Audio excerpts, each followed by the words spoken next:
नमस्कार, स्वागत है आप सभी का। आज हम करने वाले हैं 6th चैप्टर को और 6th चैप्टर का नाम है हमारा भक्ति, सूफी और परंपराएं। तो इस चैप्टर में हमें 8वीं से 18वीं शताब्दी के दौरान भक्ति के बारे में पढ़ना है कि इस टाइम पे लोग किन किन देवी देवताओं की पूजा करते थे और किस तरीके से वो पूजा करते थे और कौन कौन नए नए सूफी और संत लोग इस टाइम पर पैदा हुए हैं। तो सबसे पहली बात कि भक्ति क्या है। भक्ति का मतलब होता है अपने देव या अपने इष्ट की आराधना करना, यानी जिस भी भगवान को हम मानते हों उसकी आराधना करना ही क्या है, भक्ति है। भक्ति के 2 प्रकार होते थे, इसको अच्छे से समझना। ये बहुत बार आपके एग्जाम्स में पूछते हैं कि भक्ति के कितने प्रकार थे। तो भक्ति के 2 प्रकार थे, एक है सगुण भक्ति, दूसरा है निर्गुण भक्ति। तो सगुण और निर्गुण 2 तरह की भक्ति होती थी। अब सगुण और निर्गुण में डिफरेंस को समझो। सगुण का मतलब होता है विशेषण सहित, यानी कि जिसमें कि देवी देवताओं का कोई शक्ल दी गई हो, उनका कोई रूप हो और उस रूप की मूर्ति के रूप में पूजा की जाती हो। जैसे कि हम अभी सारे लोग जो हैं वो किसकी पूजा करते हैं, या तो श्री कृष्ण की पूजा कर रहे हैं, या राम की पूजा कर रहे हैं, शिव की पूजा कर रहे हैं। तो ये सारे क्या हैं, हमें पता है कि ऐसा भगवान शिव थे, ऐसे विष्णु थे, उनकी शक्ल हमें पता है और हम क्या करते हैं, उनकी मूर्ति बनाकर उनकी पूजा करते हैं।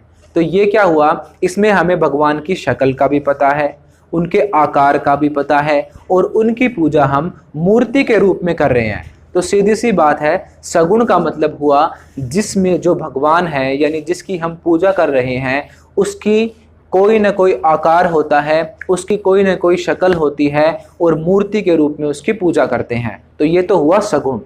सगुण का मतलब जिसमें भगवान को देख सकें, देखकर उसकी पूजा कर सकें।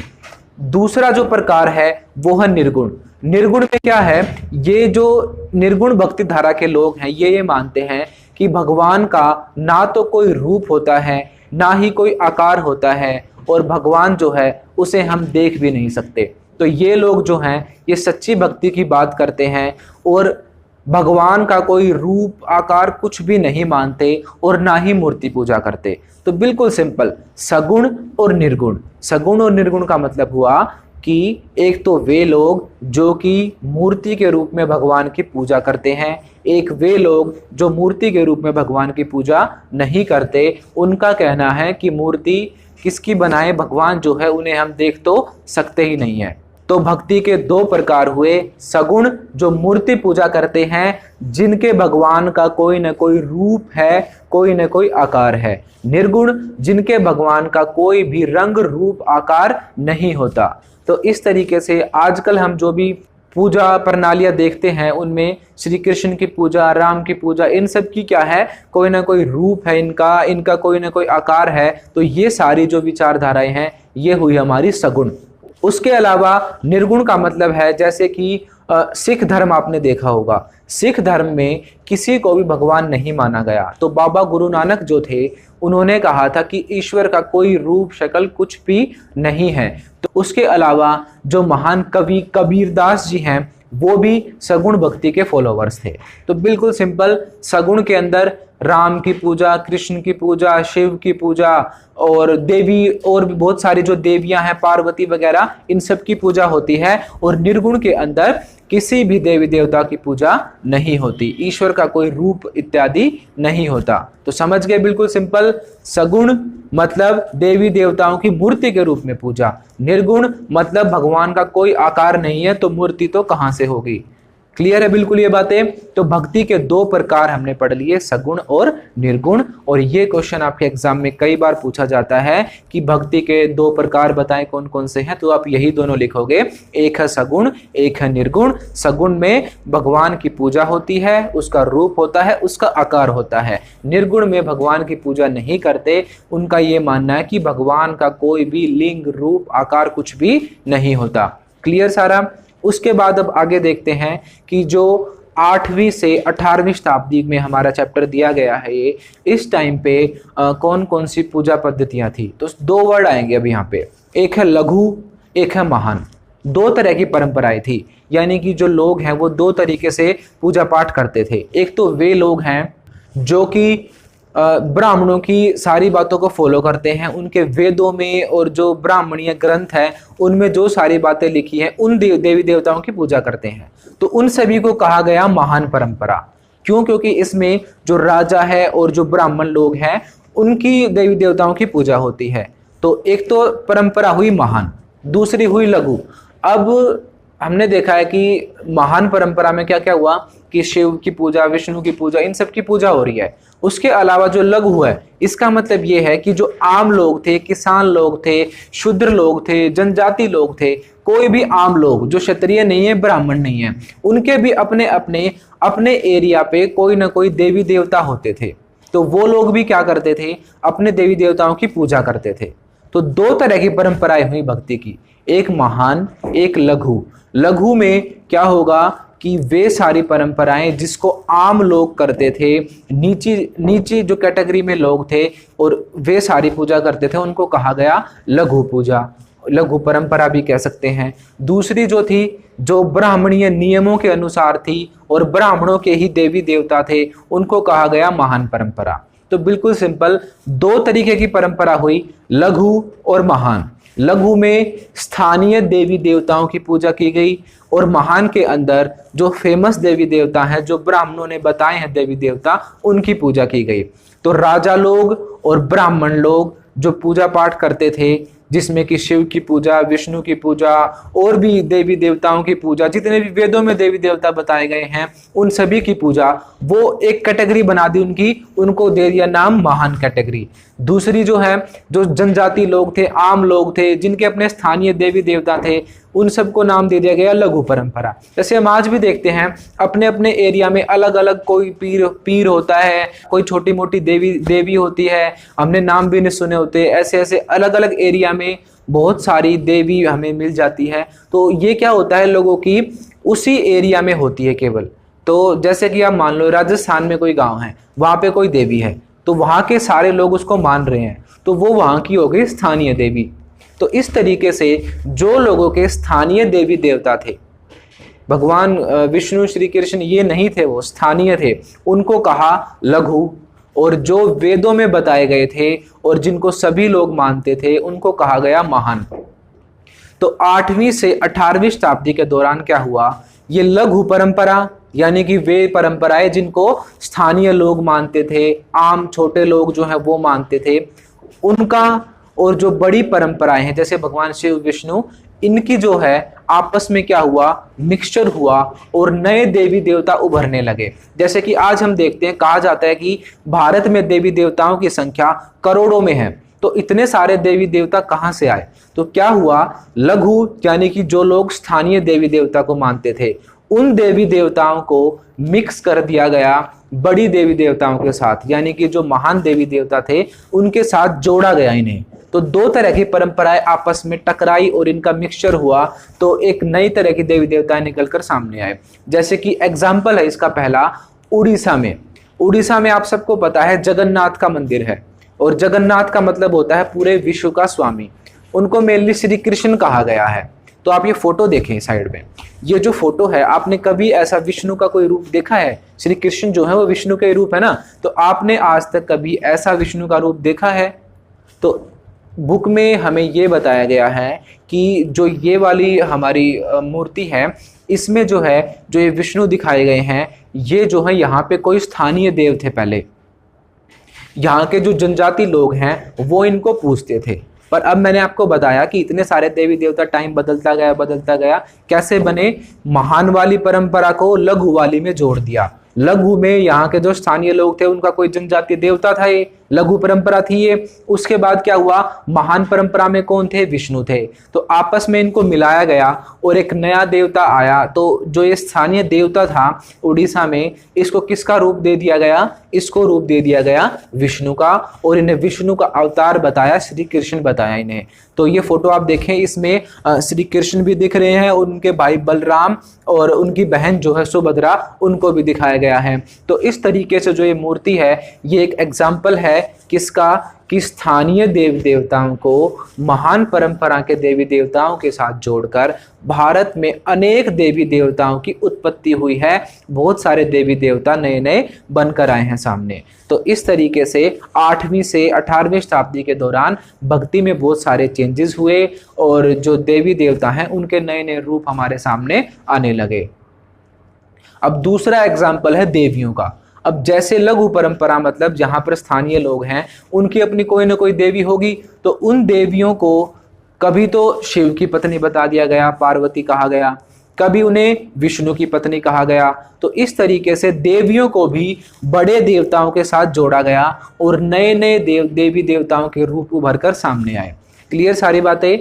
शुरू में हमने पढ़ा था भक्ति के 2 प्रकार होते हैं, सगुण भक्ति, निर्गुण भक्ति। सगुण में ईश्वर का रूप होता है और उसकी मूर्ति के रूप में पूजा करते हैं। निर्गुण में उसका कोई रूप आकार नहीं होता, मूर्ति के रूप में पूजा नहीं की जाती। उसके बाद हमने पढ़ा कि 2 तरह की परंपराएं थी, एक थी महान, एक थी लघु। लघु में स्थानीय देवी देवताओं को माना जाता था और महान में जो है जो ब्राह्मणीय ग्रंथों के अनुसार देवी देवता हैं उनको माना जाता था। तो अब नए देवी देवता कैसे बने, इन स्थानीय परंपराओं को महान परंपराओं के साथ जोड़ा गया और नए नए देवी देवता उभर कर आए, जिसमें पहला एग्जाम्पल है उड़ीसा के देवता जगन्नाथ, जो कि पहले केवल एक जनजातीय देवता हुआ करते थे, पर उनका मिक्सचर किसके साथ हुआ, विष्णु के अवतार श्री कृष्ण के साथ हुआ और विष्णु का एक नया रूप उभर कर आया, जैसे कि आपने अभी फोटो में देखा था। तो क्लियर ये सारी बातें। तो लघु और महान परंपराओं के जुड़ने से नई देवी देवताओं का उद्भव हुआ, उनका उत्थान हुआ। अब ये थी हमारी भक्ति। अब आएंगे हमारे संत लोग जिन्होंने भक्ति आंदोलन की शुरुआत की। अब हिंदू धर्म में क्या हो गया था, बहुत सारे लोग जो हैं वो भगवान शिव और विष्णु की पूजा तो करते थे, पर जो ब्राह्मणीय नियम थे उनके खिलाफ थे वो लोग। वो उन्हें ये बिल्कुल ये सारी बातें गलत लगती थी कि जाति पाति जो है ये सिस्टम सारा, यज्ञ वगैरह जो है, जो भी ब्राह्मण कहते हैं कि क्षत्रिय और शूद्र जो है वो वेदों को नहीं पढ़ सकते, महिलाओं वेदों को नहीं पढ़ सकती, ये सारी बातें उन्हें गलत लगती थी। इसीलिए उन्होंने एक नए तरीके की भक्ति का आंदोलन शुरू किया। अब यहाँ से बहुत ही इंपॉर्टेंट टॉपिक शुरू होता है कि भक्ति आंदोलन क्या था, इसके बारे में हम सारी बातें जानेंगे अभी। तो भक्ति आंदोलन जो है वो शुरू हुआ तमिलनाडु में। ये वे लोग थे जो कि जाति पाति और इन सभी बुरी चीजों के खिलाफ थे। इन्होंने ना कोई नया धर्म बनाया ना कुछ, ये भगवान शिव और विष्णु की ही पूजा करते रहे, पर इनके जो उपदेश थे वो थोड़े से अलग थे। ये क्या करते थे, ये तमिल भाषा में अपने भजन गाते थे, लोगों के बीच में हमेशा घूमते रहते थे और अपने उपदेश देते थे, केवल सच्ची भक्ति की बात करते थे। ये जो यज्ञ वगैरह है, जाति बाति, इन सभी चीजों की बुराई करते थे। तो इस तरीके से जो संत लोग उभरे हैं तमिलनाडु में, इन लोगों ने क्या किया, ब्राह्मणीय गलत चीजों का विरोध किया और एक नई भक्ति का उद्भव किया, नई भक्ति की स्टार्टिंग की। तो इनको कहा गया, एक तो भगवान शिव के संत और दूसरे जो हैं भगवान विष्णु के संत। तो 2 कैटेगरी में संत बट गए। तमिलनाडु की बात कर रहे हैं हम। तमिलनाडु एरिया में 2 तरह के संत बन गए, एक तो वे जिन्होंने भगवान विष्णु की पूजा की और एक वे जिन्होंने भगवान शिव की पूजा की। तो यहां से टॉपिक शुरू हुआ, अलवार और नयनार कौन थे। अलवार, अब नाम देखो, अलवार का मतलब होता है भगवान से जुड़ा हुआ। तो अलवार लोग जो हैं ये थे विष्णु के भक्त और नयनार लोग जो हैं वो थे शिव के भक्त। नयन से आप याद रखो, तीसरी नयन किसकी थी, शिव की। आप सबको पता है कि तीसरी नयन जो है वो शिव की है। तो नयनार लोग किसके अनुयायी हुए, किसके फॉलोवर्स हुए, शिव के हुए, और अलवार लोग जो हैं वो विष्णु के फॉलोवर हुए। तो इस तरीके से एक संत है, मान लो उसके और शिष्य होंगे, वो सारे क्या करते थे, वो घूमते थे जगह जगह पर और अच्छे अच्छे उपदेश लोगों को देते थे। तो अलवार लोग जो हैं उनके जो संत हुए, इनमें टोटल जो संतों की संख्या है वो ही 12, यानी कि टोटल 12 संत लोग हुए हैं विष्णु के भक्त, जिन्होंने तमिलनाडु में और पूरे दक्षिण भारत में अपनी भक्ति का प्रचार किया। तो पहली बात, अलवार लोग विष्णु के भक्त हैं, इनकी टोटल संख्या थी 12। अब इन 12 में से हमें कुछ कुछ एक दो मेन नाम याद होने चाहिए। नाम अजीब से जरूर आएंगे पर आप लिख लें इनको और अच्छे से याद कर लें, क्योंकि ये पढ़ना तो पड़ेगा ही।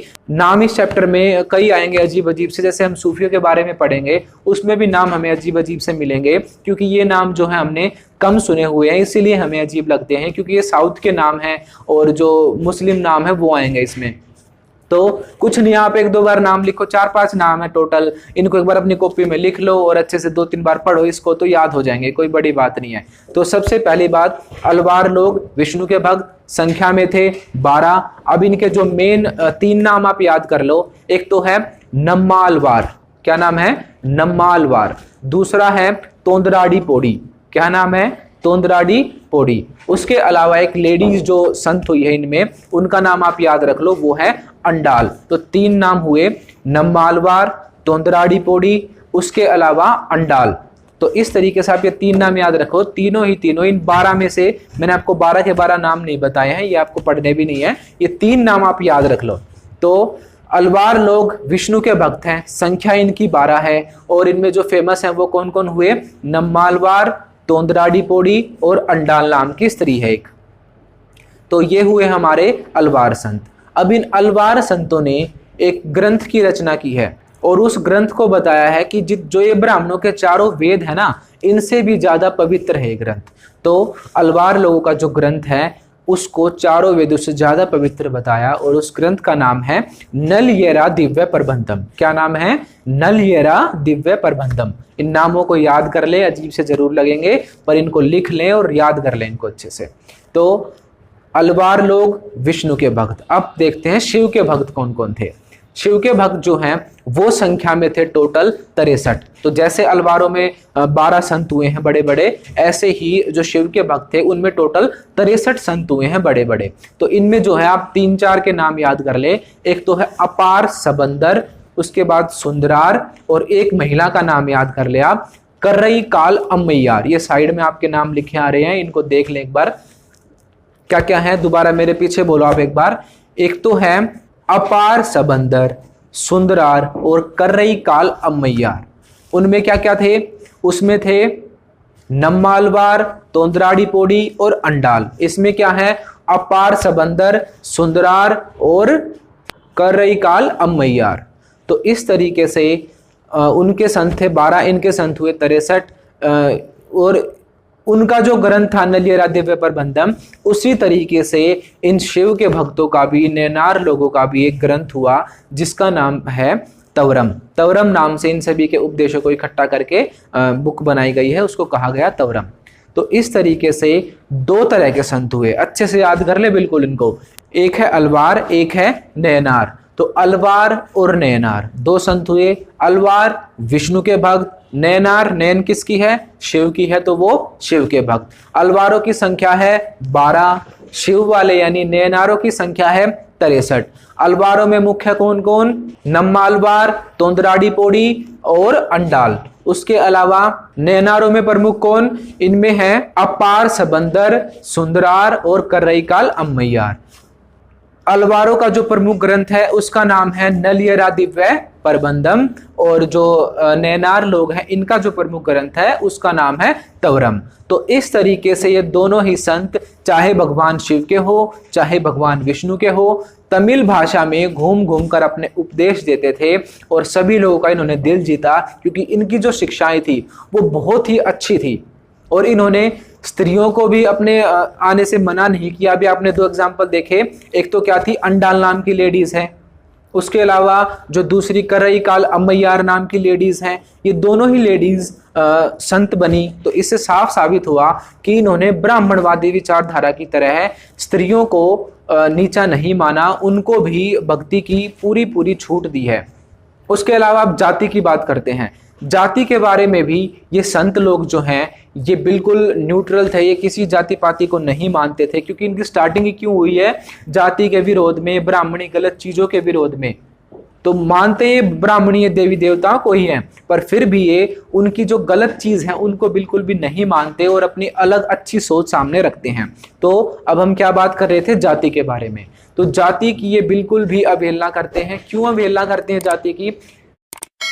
तो ये लोग जो है जाति पाति को नहीं मानते। इसका एग्जाम्पल जो है वो ये है कि जो बहुत सारे ये जो संत हुए हैं, ये कोई कुम्हार है, कोई जुलाहा है, और बहुत सारे संत तो ऐसी जातियों से भी हैं जिन्हें समाज में बिल्कुल नीचा और अछूत माना जाता था, जिन्हें लोग छूना भी पसंद नहीं करते थे। इतने लो लेवल से लोग भी संत बने हैं। तो जाति के बारे में ये संत बिल्कुल भी भेदभाव नहीं करते थे।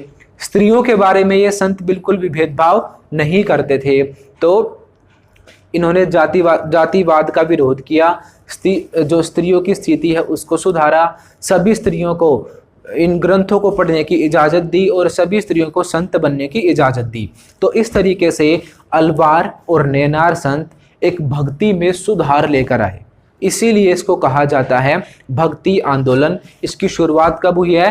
6वीं शताब्दी में हुई है। कहाँ पे हुई है?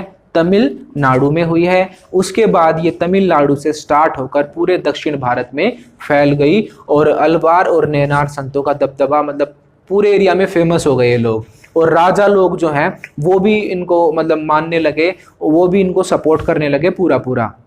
अब क्वेश्चन आएगा आपके पेपर में यही कि अलवार और नैनार संतों में अंतर बताओ। तो आप क्या क्या बातें लिखोगे? अलवार विष्णु के भक्त हैं, नैनार शिव के भक्त हैं। अलवारों की संख्या 12 है, नैनारों की संख्या 63 है। अलवारों में फिर आप ये प्रमुख प्रमुख नाम लिख दोगे कि इनके प्रमुख संत ये हैं, उनके प्रमुख संत वो हैं। उसके बाद आप इनके ग्रंथ के बारे में बताओगे कि जो अलवार लोग हैं इनका प्रमुख ग्रंथ है नलियरा दिव्य प्रबंधम, जिसे कि चारों वेदों से ज्यादा पवित्र बताया गया है। उसके अलावा आप नैनारों में लिखोगे इनका प्रमुख ग्रंथ है तवरम, जिसमें कि इन जो मेन ये सारे नैनार संत हुए, इनकी रचनाओं को, इनके वचनों को, इनके शब्दों को इकट्ठा करके लिखा गया है। तो क्लियर सारी बातें अलवार और नैनार। फिर आगे आप बताओगे कि अलवार लोग घूम घूम कर तमिल भाषा में अपने भजन लोगों को सुनाते थे, अच्छी बातें लोगों को सिखाते थे और लोग इनके साथ जुड़ना बहुत ज़्यादा पसंद करते थे। लोगों ने उनकी सारी बातों को माना है और ये लोग बिल्कुल खास थे। जब भी ये गाँव में जाते थे तो लोग सभी इकट्ठे हो जाते थे इनकी बातें सुनने के लिए। तो बहुत ही अच्छे लोग थे, बहुत अच्छे संत थे, सभी अच्छी शिक्षाओं को इन्होंने फैलाया है। तो ये थे हमारे अलवार और नैनार। अब एक क्वेश्चन आपसे पूछा जाता है कि जो राजा थे उन्होंने इन संतों के साथ अच्छे संबंध क्यों बनाए? तो बिल्कुल सिंपल सी बात है, समझो इसको। राजा लोग जो हैं वो किसके दम पर टिके होते हैं? अपनी जनता के दम पर टिके होते हैं। और जनता जिसको पसंद करेगी तो राजा को भी उसको ही पसंद करना पड़ेगा। तो जो ये संत लोग थे, अलवार और नैनार लोग थे, ये गांव के अंदर घूमते थे और सभी लोग इनको बहुत मानते थे और इनकी बहुत सारी बातें समझते थे, सारी बातें इनकी अच्छी लगती थी लोगों को। तो लोगों में ये बहुत फेमस थे। तो इसी वजह से जो राजा लोग हैं वो इन लोगों का सपोर्ट चाहते थे ताकि लोगों का सपोर्ट भी उनके लिए बना रहे। उन्होंने इन संत लोगों के साथ अच्छे संबंध बनाने का प्रयास किया।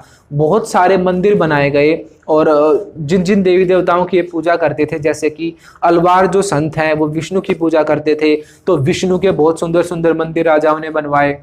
नैनार लोग जो हैं वो शिव की पूजा करते थे। तो दक्षिण भारत में हमें शिव के बहुत सुंदर और बहुत बड़े बड़े मंदिर देखने को मिलते हैं।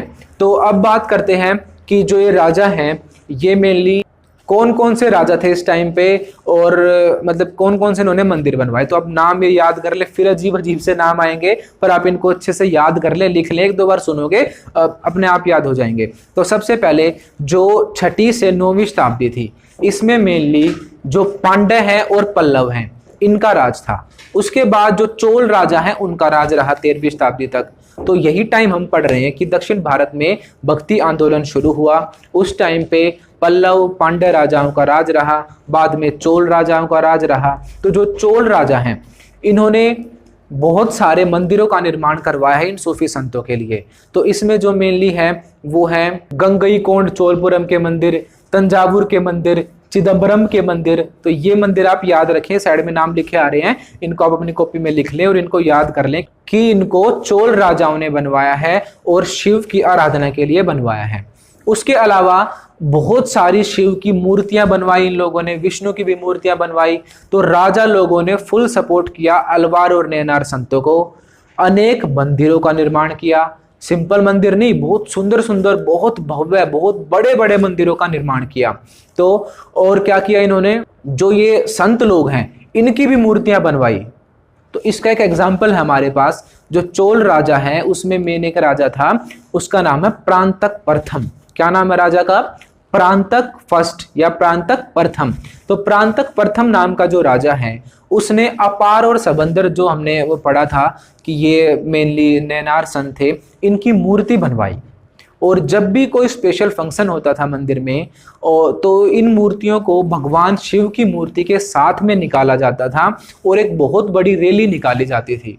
तो इससे आप खुद सोच के देखो कि इनका स्थान कितना ऊंचा था दक्षिण भारत में, कि राजा लोग इनकी मूर्ति बनवा रहे हैं और भगवान के साथ इनकी मूर्ति रखी जा रही है और इसका जो जुलूस है वो निकाला जा रहा है। तो इस तरीके से राजाओं ने हर तरीके से अलवार और नैनार लोगों को सपोर्ट किया, चाहे मूर्ति बनाने की बात हो, चाहे मंदिर बनाने की बात हो, चाहे इनको दान दक्षिणा देने की बात हो, चाहे इनके जो भजन कीर्तन हैं उनको मंदिरों में गायन उनके बजवाने की बात हो। उसके अलावा जो बड़े बड़े राजा हुए हैं उन्होंने बहुत सारे अलवार नैनार संतों की मूर्तियां भी बनवाई और उन मूर्तियों को भगवान की मूर्तियों के साथ में स्थापित किया। तो इस तरीके से फुल सपोर्ट में थे दक्षिण भारत के राजा, किनके? अलवार और नैनार संतों के। तो यही दो क्वेश्चन आपसे पूछते हैं यहाँ से कि अलवार और नैनार में अंतर बताओ, तो आप सारी वही बातें बताओगे। उसके अलावा पूछते हैं कि राजाओं का कैसा रिलेशन था, कैसा रिश्ता था अलवार और नैनार लोगों के साथ, तो आप ये सारी बातें उसमें बताओगे कि इनका संबंध बहुत अच्छा था। जो अलवार नैनार लोग हैं वो आम लोगों में बहुत प्रिय थे, बहुत प्रसिद्ध थे, इसीलिए राजा लोग भी हमेशा उनके साथ जुड़कर रहना चाहते थे। अनेक राजाओं ने इनके लिए मूर्तियां बनवाई, मंदिर बनवाए और बहुत सारे काम इनके लिए किए, इनको दान दक्षिणा दी। हर काम जो राजा कर सकता था उन्होंने इन संतों के लिए किया है। तो इस तरीके से अलवार और नैनार संत वाला टॉपिक हमारा खत्म होता है। इसके बाद हम अब कहाँ तक पहुंच गए? हमने स्टार्टिंग की थी, चैप्टर का नाम क्या था? 8वीं से 18वीं। हमने स्टार्टिंग की थी 6ठी शताब्दी से। मैंने आपको बताया कि अलवार और नैनार लोग जो हैं उनकी स्टार्टिंग कहाँ से हुई है? 6ठी शताब्दी से हुई है। तो 6ठी से हम पढ़ रहे हैं। 8वीं चैप्टर का नाम बेशक है, पर जो भक्ति आंदोलन उसकी शुरुआत कब से हुई है? 6ठी से। तो इस टाइम पे हम अब तक पहुंच गए 6ठी से 13वीं पे। तो 6ठी से 13वीं में हम दक्षिण भारत में हैं अभी। कहाँ पे? हम नीचे देख रहे हैं सारा एरिया, कर्नाटक वाला, तमिलनाडु वाला एरिया। यहाँ पर कौन सा आंदोलन फैल चुका है? अलवार और नैनार लोगों का आंदोलन फैल चुका है। अब हम पहुंच गए 12वीं शताब्दी में। 12वीं शताब्दी में थोड़ा सा ऊपर, यहाँ देखो आप, तमिलनाडु यहाँ पे है, तमिलनाडु से थोड़ा सा ऊपर आप आओगे तो ये पड़ता है कर्नाटक। तो कर्नाटक वाला जो एरिया है यहाँ पे भी एक नए तरह की भक्ति शुरू हुई, उसका नाम है वीरशैव परंपरा। तो अलवार नैनार फिनिश। अब हम पढ़ रहे हैं कि वीरशैव परंपरा क्या है। अब हम पढ़ रहे हैं लिंगायतों के बारे में। लिंगायत कौन थे? एक आदमी थे वासवन्ना नाम के, उनके जितने भी शिष्य हुए उन सभी को कहा गया लिंगायत। वासवन्ना वैसे तो एक ब्राह्मण थे, पर उन्होंने जैन धर्म को भी माना, पर उसके बाद ना तो ब्राह्मण रहे ना उन्होंने जैन धर्म को माना। उन्होंने क्या किया? अपना एक अलग ही पैटर्न लेकर आए वो भक्ति का, और वो कहलाए वीरशैव। वीरशैव का मतलब होता है भगवान शिव के वीर लोग। तो वीरशैव और लिंगायत ये दोनों एक ही वर्ड हैं। और जो वासवन्ना है उन्होंने क्या किया? भगवान शिव की पूजा लिंग और योनि के रूप में कर दी। जो शिवलिंग आपने देखा है उसको जो मेनली पूजने का जो स्टार्टिंग हुई है वो किसने की है? वासवन्ना ने की है। और वे सभी लोग जो भगवान शिव की पूजा लिंग के रूप में करते हैं वे सारे क्या कहलाए? लिंगायत कहलाए। अब जो ये आपने मूवी देखी होगी बाहुबली, उसमें क्या है? स्टार्टिंग में ही बाहुबली को दिखाते हैं कि वो कंधे पर शिवलिंग को रखकर भागता है, वो माहेशमती साम्राज्यम। तो आपने देखा है ना, वहां पे वो सॉन्ग चलता है, तो बाहुबली क्या कर रहा है? उसमें कंधे पे रख के भाग रहा है उसको, तो वो क्या है? शिवलिंग है। तो आप अब खुद सोचो कि कर्नाटक की हम बात कर रहे हैं और बाहुबली मूवी भी कहाँ की दिखाई गई है? कर्नाटक वाले एरिया की। तो इस तरीके से कर्नाटक में जो है भगवान शिव की पूजा एक नए पैटर्न से शुरू हुई। वो क्या पैटर्न है? लिंग के रूप में शिव को पूजना। और किसने स्टार्टिंग की इसकी? वासवन्ना नाम के एक ब्राह्मण ने। कब की? 12वीं शताब्दी में। तो लिंगायत धर्म की शुरुआत या लिंगायत पूजा प्रणाली की शुरुआत 12वीं शताब्दी में हुई है। वासवन्ना नाम के ब्राह्मण ने की है।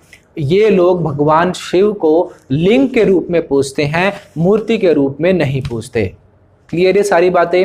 अब इनके बारे में कुछ और बातें जान लो। ये लोग जो हैं एक चांदी की डिबिया में हमेशा छोटा सा जो शिवलिंग है उसको रखते हैं। और तो ये इनकी मतलब रूल है, जैसे कि सिख जो धर्म है उसमें रूल होते हैं ना कि बड़े बाल रखने हैं, कृपाण रखनी है, बिल्कुल वैसे ही लिंगायत लोग या वीरशैव लोग जो हैं वो एक डिबिया में, चांदी की डिबिया होती है ये, तो चांदी की पिटारे में भगवान शिव के लिंग को रखते हैं और छोटा जो शिवलिंग होता है उसको उसमें रखते हैं हमेशा। उसके अलावा ये लोग जो हैं ब्राह्मणीय शास्त्रों के अनुसार, जैसे कि हमारे यहाँ पे क्या होता है हिंदू धर्म में कि लोगों का श्राद्ध किया जाता है, उनको जलाया जाता है, पर ये लोग ब्राह्मणीय नियमों के अनुसार श्राद्ध नहीं करते। ये क्या करते हैं, दफनाते हैं शव को। और इनका मानना है कि दफनाने के बाद जो आदमी है वो शिव के अंदर मिल जाएगा। और ये पुनर्जन्म में भी कोई विश्वास नहीं रखते। उनका कहना है कि पुनर्जन्म जैसी कोई चीज़ नहीं है। तो इनकी क्या क्या खास बात हुई, एक तो ये कि ये भगवान शिव की पूजा मूर्ति के रूप में नहीं लिंग के रूप में करते हैं। दूसरी खास बात, हमेशा ये अपने छोटे से पिटारे में शिवलिंग को धारण करते हैं। उसके बाद तीसरी बात, ये श्राद्ध नहीं करते, ये शवों को दफनाते हैं गड्ढे के अंदर। उसके अलावा ये पुनर्जन्म में विश्वास नहीं रखते।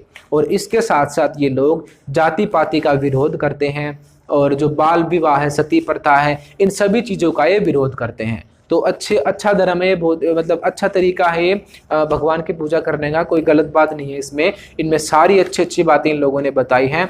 जितनी भी बुराइयां थी ब्राह्मण धर्म में, ब्राह्मण धर्म का मतलब मेरा ये है कहने का कि जो वेद हैं और जो उनकी जो प्रथाएं हैं उनमें जो भी बुराइयां थी उन सभी को इन्होंने गलत बताया, उनका विरोध किया और अपने अलग से ही फॉलोवर बनाए, और ये सारे लोग कहलाए लिंगायत। तो लिंगायत के बारे में क्वेश्चन आ सकता है कि लिंगायत कौन थे, या आपसे पूछ ले वीरशैव कौन थे, तो आंसर सेम दोनों का, एक ही मतलब है दोनों का। तो सबसे पहले आप बताओगे वीरशैव का अर्थ होता है भगवान शिव के वीर।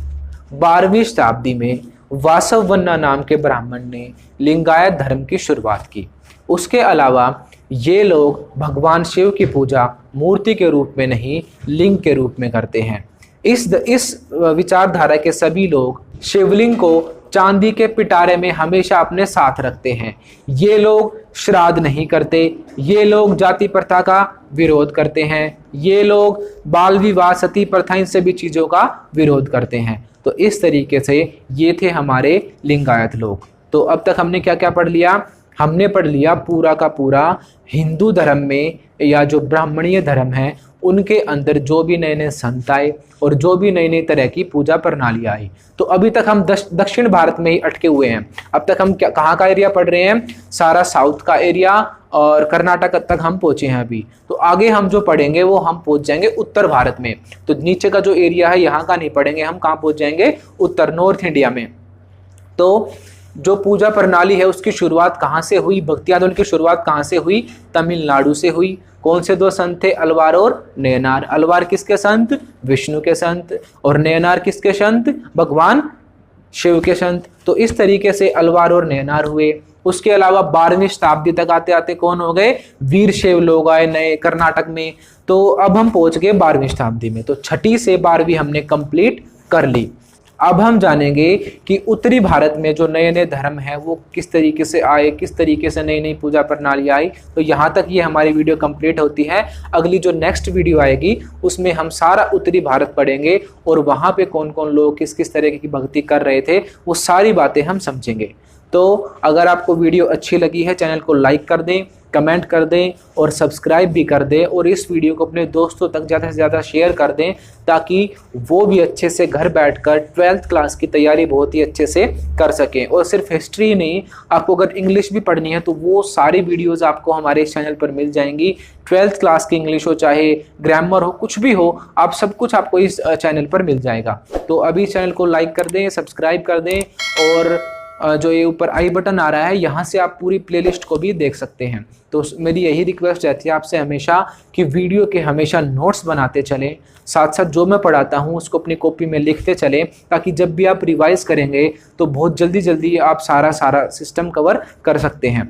तो और मैंने जितनी भी वीडियोस बनाई हैं वो सारी स्टोरीज़ के रूप में वीडियो बनाई, ताकि आप बिल्कुल भी बोर ना हो, देखें तो पढ़ने में मज़ा आए। हिस्ट्री में क्या होता है, हम बहुत ज़्यादा बोर हो जाते हैं सुन कर कहानियाँ, तो इसीलिए मैंने ग्राफिकली वो वीडियोस को डिज़ाइन करवाया है। उनके पीछे आपको नोट्स मिल जाते हैं।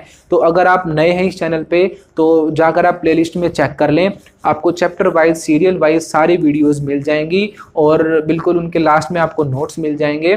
तो अब तक हम पढ़ चुके हैं 6 चैप्टर का फर्स्ट पार्ट, और इसमें हमने भक्ति आंदोलन को पढ़ लिया है, अलवार नेनारो को पढ़ लिया, लिंगायत लोगों को पढ़ लिया। अगले जो इसका पार्ट आएगा उसमें हम पढ़ेंगे उत्तरी भारत को, कि नॉर्थ इंडिया में कैसे भक्ति वगैरह चल रही थी। तो इसी के साथ धन्यवाद। अगर इंग्लिश आपकी सफलता की रुकावट and if you are not getting right position respect because of English, so don't worry, हमारा एक चैनल है फ्लुएंटा इंस्टीट्यूट नाम से, जिसका लिंक हमने ऊपर आई बटन में और नीचे डिस्क्रिप्शन में दिया हुआ है। या फिर आप यूट्यूब पर फ्लुएंटा इंस्टीट्यूट FLUENTA INSTITUTE लिख कर भी सर्च कर सकते हो, हमारा चैनल आपके सामने आ जाएगा। इस चैनल पर हम आपको spoken English, IELTS, PT, TOEFL, personality development, life skill और मोटिवेशन से रिलेटेड वीडियोज़ देते हैं। और अगर आप हमारे कोर्सेज ज्वाइन करना चाहते हो तो ऊपर दिए गए नंबर पे हमारे काउंसलर्स को कॉल करें और कोर्सेज के बारे में अभी पता करें। लेकिन ध्यान रखना, जो ऊपर नंबर दिए गए हैं ये सिर्फ स्पोकन इंग्लिश डिपार्टमेंट में ही मिलेंगे। बाकी किसी इन्फॉर्मेशन के लिए या क्वेरी के लिए आप इन नंबर पे कॉल बिल्कुल मत करना, क्योंकि ये सिर्फ स्पोकन इंग्लिश रिलेटेड जो हमारा डिपार्टमेंट है वहीं पर आपकी बातें हो पाएंगी। और अगर आप चाहते हो सब्जेक्ट्स की PDF और कोई और इन्फॉर्मेशन, तो आप हमें इंस्टाग्राम पे फॉलो कर सकते हो, जो कि हमने नीचे डिस्क्रिप्शन में दिया हुआ है, या फिर आप सर्च करके भी हमें इंस्टाग्राम पे फॉलो कर सकते हो। हम जितने भी बाकी सोशल मीडिया प्लेटफॉर्म्स हैं हम सभी पर अवेलेबल हैं, आप उन पर भी हमें फॉलो कर सकते हैं। बाकी जो हमारे सब्जेक्ट्स हैं उनकी सभी की वीडियोस हमने प्लेलिस्ट में बिल्कुल सीक्वेंस में डाली हुई हैं। आप जो भी सब्जेक्ट पढ़ना चाहते हो उनकी जो वीडियोज़ हैं प्लेलिस्ट में से सीक्वेंस में ही देखें, जहाँ पर आपको पूरा का पूरा सिलेबस सीक्वेंस में मिल जाएगा। जैसे कि पॉलिटिकल साइंस है, हिस्ट्री है, सिविक्स है, सभी सब्जेक्ट्स हमने अलग अलग से दिए हुए हैं। तो जो हमारे चैनल है फ्लुएंटा इंस्टीट्यूट वो है स्पोकन इंग्लिश के लिए। बाकी अगर आप सभी सब्जेक्ट्स की जो वीडियोस देखना चाहते हो वो आपको इसी चैनल पर मिलेंगी, फ्लुएंटा फैमिली पर। और जो हमारे जितने भी सब्जेक्ट्स हैं उनकी जो वीडियोस हैं वो सारी प्लेलिस्ट में से सीक्वेंस में ही देखें। हमने सारी वीडियोस को अरेंज किया हुआ है प्रॉपरली प्लेलिस्ट के अंदर, जिनका लिंक भी हमने नीचे डिस्क्रिप्शन में दिया हुआ है। Thank you.